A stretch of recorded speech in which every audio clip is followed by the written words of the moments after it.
Bonjour, je vous propose de peindre ensemble ces magnolias. C'est vraiment que du bonheur à peindre.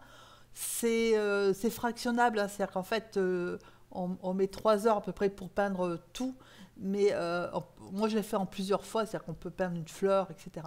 Alors, une fois qu'on a fait ces esquisses et qu'on a protégé du liquide de masquage les fleurs, on prépare du bleu, du jaune de Naples et du rose permanent, consistance du lait, je dirais, crémé, c'est-à-dire très très liquide, puisque c'est juste un arrière-plan très pâle. Et donc on positionne ces couleurs comme on veut. Voilà, moi j'ai laissé le bleu en haut pour avoir du ciel. Et on attend que ça sèche.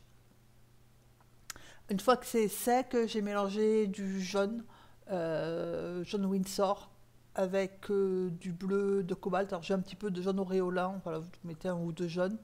Et vous le mélangez ensemble et vous peignez votre feuillage. Alors je l'ai fait au pinceau, hein, petit bout par petit bout. Et j'ai pris du marron pour que ce soit plus simple. Le marron, je m'en suis servi pour faire les branches. Voilà, jusque-là, c'est pas. Et ensuite, je prends donc le rose très très très liquide. Alors rose permanent auquel j'ajoute un petit peu de bleu de temps en temps. Et voilà, là par exemple, mais du bleu pour que ce soit, ça devienne mauve en fait, hein, mais jamais, jamais rarement plus foncé que ça. Et je suggère des magnolias en arrière-plan.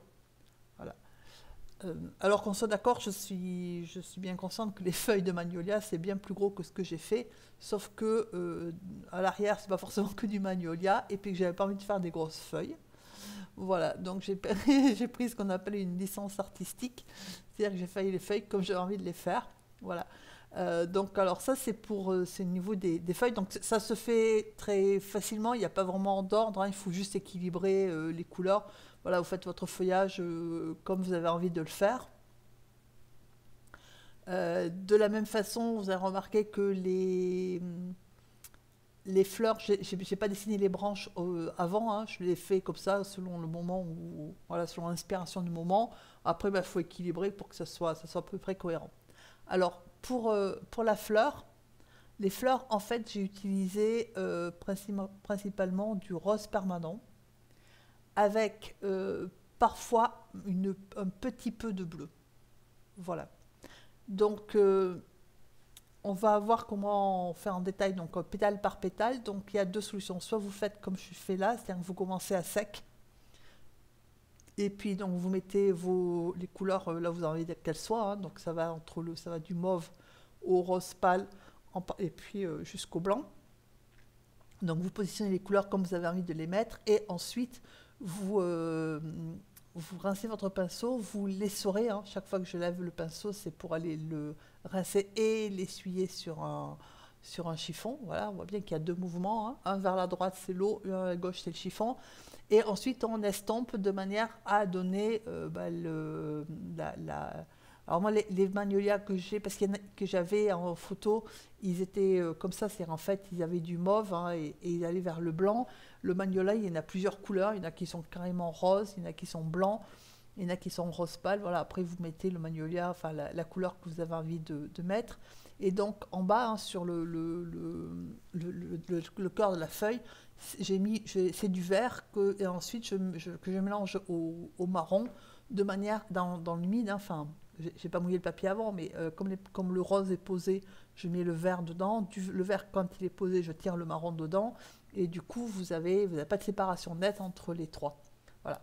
Et ensuite, pour faire les pétales, donc j'ai laissé du blanc, le blanc du papier, dans le pétale, dans les pétales. Et quand c'est très très clair, bah, c'est du rose permanent avec très très très dilué que j'estompe comme ça et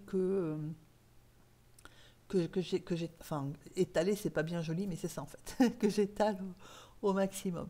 Alors après, ce qu'il faut essayer de faire, c'est de ne pas avoir sauf pour les délimitations de pétales, il faut essayer de ne pas avoir de traces trop nettes en fait, hein, au niveau des différentes nuances de rose. Voilà. Donc ça, c'est la première façon de faire, hein. Ça dépend comment vous peignez.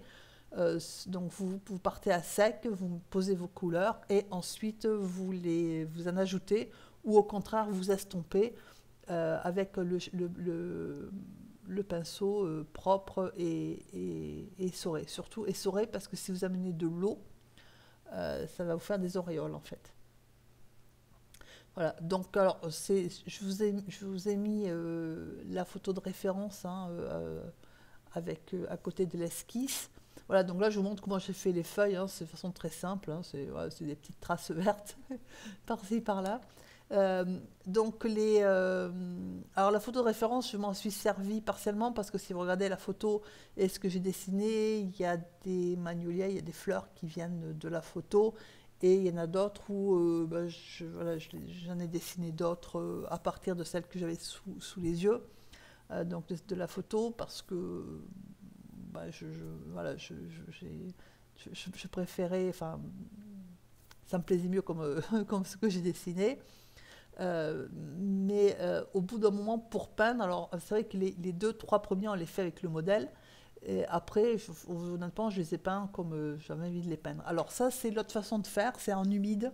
C'est-à-dire que vous humidifiez d'abord votre pétale et ensuite vous posez les couleurs qui ont tendance déjà à se diffuser dans l'humide.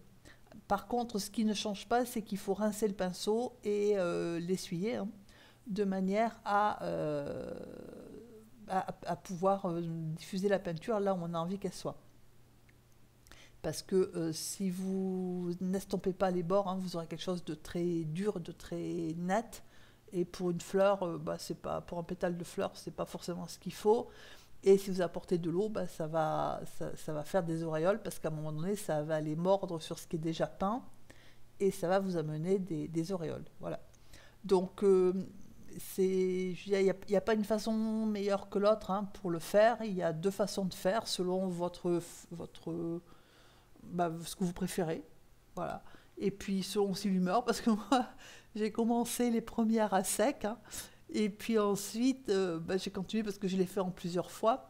C'est long, hein, il faut à peu près trois bonnes heures. Alors je dis c'est long, mais comme c'est que du bonheur et du plaisir à peindre, moi je ne regarde pas l'heure, je vois l'heure à la fin quand je regarde le niveau film, la durée que j'ai. C'est pour ça que je sais que ça fait 3 heures. Euh, voilà, on le peint, vous pouvez peindre un pétale, vous arrêtez si vous n'avez plus le temps et le reprendre le lendemain. Ou, voilà.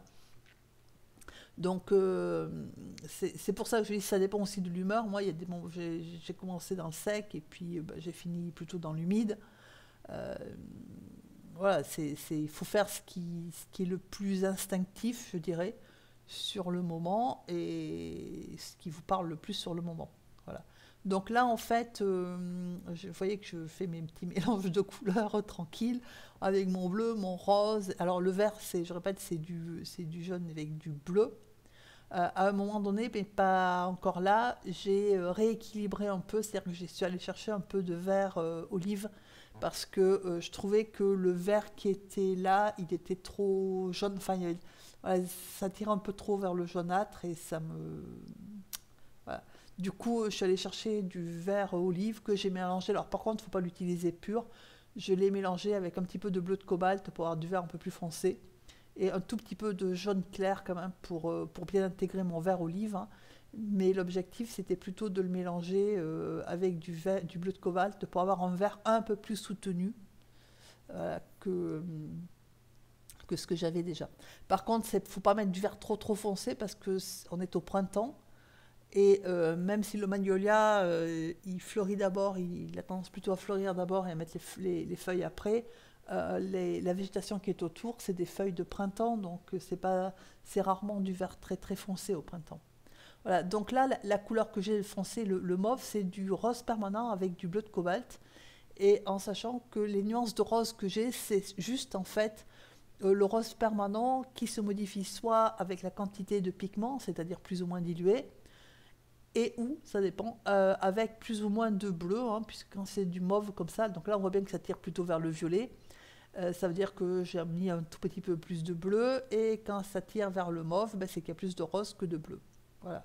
Mais les nuances, en fait, c'est pour ça qu'il y a une harmonie dans l'aquarelle, hein, c'est qu'en fait il y a très peu de couleurs, mis à part le jaune de Naples hein, que j'ai mis au départ pour éclairer justement les zones de feuillage. Tout le reste, c'est du rose, un jaune, un bleu et puis le marron que j'ai ajouté pour être plus simple, pour faire un peu plus simple, hein, pour pas, voilà. Alors au niveau du marron, justement, donc le marron, je l'ai pas mis pur hein, pour pas qu'il soit trop foncé. Donc déjà, il est dilué dans l'eau. Enfin, il est relativement dilué. Je l'ai rarement mis très foncé. Des fois, j'ai ajouté un petit peu au marron, un petit peu de bleu et très souvent, j'ai ajouté un petit peu de rose. C'est pour ça que par endroits, vous avez le marron qui a des nuances un peu roses. Bah, c'est pas une impression, c'est une réalité. Et donc pour la fleur qui est au centre, euh, qui n'est pas sur la photo, hein, donc je l'ai imaginé, bah, je l'ai peinte voilà, comme au niveau des couleurs, hein, comme, comme je l'ai senti sur le moment. Le cœur, je l'ai fait avec du jaune de Naples, parce que justement je l'ai utilisé sur l'arrière-plan, et je me suis dit, bah, plutôt que de mettre le jaune Windsor, qui est un peu l'équivalent d'un jaune citron, c'est un peu moins acide que le jaune citron, mais c'est dans ce type de jaune-là. Le jaune de Naples, en fait, c'est un jaune qui est beaucoup plus doux. Je l'ai utilisé pour le cœur. Voilà, ça me semblait faire un bon mélange, une bonne association avec le rose mauve que je mettais autour. Et donc les petits pistils là, du cœur, je l'ai fait avec le marron en fait. C'est-à-dire que j'ai ajouté un petit peu de marron rosé. C'est-à-dire que j'ai pris dans le marron, j'ai mis un petit peu de rose et je l'ai ajouté en fait au cœur et j'ai remis un tout petit peu de jaune de Naples pour pouvoir. Voilà. Donc là, je mets le jaune rose, voilà. Et puis ensuite, je vais chercher mon jaune de Naples et je rajoute un petit peu de jaune de Naples qui se mélange avec le marron et ce qui fait cette couleur-là. Voilà. Euh, J'avoue que je suis jamais trop allée voir l'intérieur d'une fleur de magnolia, parce que des magnolias, il y en a dans le parc, pas très loin de chez moi, mais d'abord, je suis pas chez moi, et puis ensuite, ben, c'est relativement. J'ai jamais fait attention au cœur, donc voilà, je l'ai fait je, comme je trouvais que ça faisait joli. Voilà, donc après, ben, on continue. Je veux dire, encore une fois, au niveau des fleurs, il faut. Alors déjà, il faut effacer tout ce qui est crin papier. Vous voyez que moi, une fois que je tire le liquide de masquage, on voit très très peu hein, la différence, les contours de pétales. Vous voyez pourquoi? Parce qu'il y a des endroits c'est blanc, donc c'est un peu compliqué si on voit en plus le crin papier. Et alors il y a certains contours que j'ai refait avec de la peinture très très très diluée et la pointe du pinceau parce que je ne suis pas descendue plus bas que le 4. Euh, donc c'est le pinceau que j'ai là, je ne suis pas descendue plus bas. Donc après moi j'ai des pinceaux qui ont une pointe, hein, quand vraiment je me sers que de la pointe, ils peuvent faire des choses très fines. Et pour les pétales un peu ombrés, ben, j'ai mis alors soit du violet, c'est-à-dire du bleu et du rose, hein, à moitié-moitié, soit du mauve, c'est-à-dire un peu plus de rose que de bleu, mais bien dilué, de manière à mettre une petite ombre sur le blanc du pétale, en fait. Hein. Voilà, et puis quand c'est sec, avec le pinceau, j'ai remis au niveau du pétale, là, alors je sais pas comment on appelle ça, la nervure, qui est donc qui structure le pétale hein, de manière aussi à donner l'illusion du volume et de la forme du pétale. Voilà. Et puis ensuite, bah, c'est pareil, les feuilles, je les ai. J'ai préféré faire de petites feuilles parce que je trouvais que ça contrastait bien avec les grandes fleurs. Voilà, plutôt que de faire vraiment des feuilles, du feuillage réaliste. Et encore une fois, le magnolia, quand il fleurit, il n'a pas beaucoup de feuilles. Hein. Voilà, donc cette vidéo est quasiment terminée. J'espère que ça va vous inspirer et vous donner envie de faire bah, de belles fleurs. Et donc surtout avec des couleurs aussi lumineuses hein, qui vraiment je trouve que c'est que du bonheur des couleurs comme ça. Voilà, donc je vous souhaite une excellente journée. Je vous remercie d'avoir suivi la vidéo. Je vous remercie aussi pour les commentaires. N'hésitez pas à poser des questions. Et donc j'y répondrai avec plaisir. Je vous souhaite une excellente journée et je vous dis à bientôt.